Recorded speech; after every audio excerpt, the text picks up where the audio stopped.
مێردی بەڕێز ژنی بەڕێز لای خەڵکیدا باسی بەختەوەری خۆتان مەکەن. ئەمە یەکێک لەو خاڵانەی کە زۆر خەڵکی کەوتووە.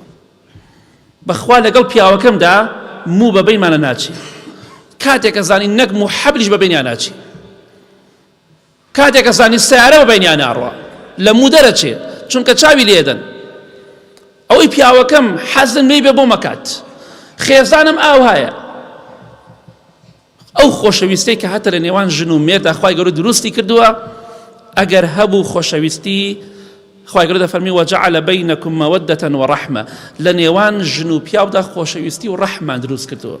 جا هەر ژن و مێردایەتیە خۆشەویستی ڕاستەقینەی لە دڵەوە تیا نەبوو، نەک بە زمان، بە دڵیش هەردووکی.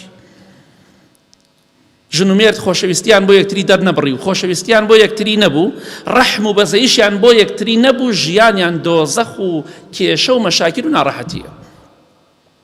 خۆشەویستیت هەیە پیاوەکەت چاکە، الحەمدوللا، خێزانەکەت چاکە، دەمی خۆت بگرە. مناڵم پەنا بەخوا ئینسان درۆ بکات، خوا لەعنەتی لە درۆزن کردووە، بەڵام کارێک مەکە دوای چاوت لێ بدرێ، ئەگەر چاویش لێ نەدرێ زەرەرێترت پێ تووشە بێت، چونکە بەرامبەر خەمبار دەکەی. دەڵێ باشە ئەی ژنەکەی من بۆ وانییە، ئەو کە دەڵێ ئەی پیاوەکەی من بۆ وانییە، خەمبار دەبێ. خۆ ئەگەر چاویش لێ نەدەن تۆ گونەهباری، چونکە دڵی موسڵمانت ناخۆش کرد. دەبینیت یعنی خەڵکی شەیە جاری واشەیە ژن و مێرد بەینیان باش نییە.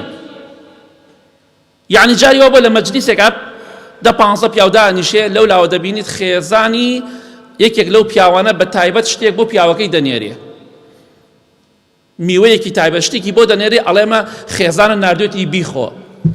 بەس کاتێکش متابعەیەکی پیاوەکەی لێ منی خواردووە، هەر خواردمێتی وە دەستی ڕەزالەتمە، بەس لە ناو جەماعەتە پیاوەکانە پۆز لێدا کە من پیاوەکەی خۆم خۆشە، بەڵام پیاوەکەشی خواخوایەتی بمرێت لە کۆڵی بێتەوە.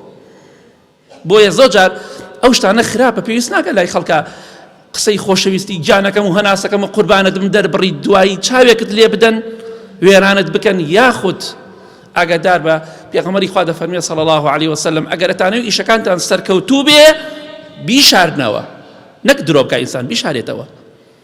پێویست ناکە ئەو خۆشەویستی کە لە ژووری نووستن و لە ماڵ خۆتا هاتە پێویست ناکە لە هەموو شوێنە دەری بڕی، بۆی خەڵکی خەمبار نەکەی، بۆی چاویشت لێ نەدرێ. جا بۆی ئاگاداری خۆمان بین. ئەو کارانە زۆر زۆر غەڵەتە، لە دڵسافی دەیکەین، هەندێک جار دەمانێت پۆز لێ بدەین بەڵام پۆزمان دەشکێنن.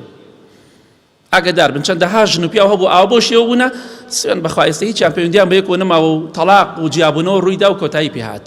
لە کاتێکا بۆ یەکتری دەمردن، ئێستا دوعا لە یەکتری دەکەن. هۆکارەکەی چییە؟ زۆر جار هۆکارەکەی چاوپیس و پۆز لێدانە. ئاگادار بە. مناڵم لای خەڵکە سوکایەتی بە خێزانت بکە، نەسوکایەتی پێ بکە، ڕێزی لێ بگرە، بەڵام هەموو شتێک لای خێزانتە دەرمەبڕە، لای پیاوەکەتە دەرمەبڕە، بۆی باجەکەی نەدەی.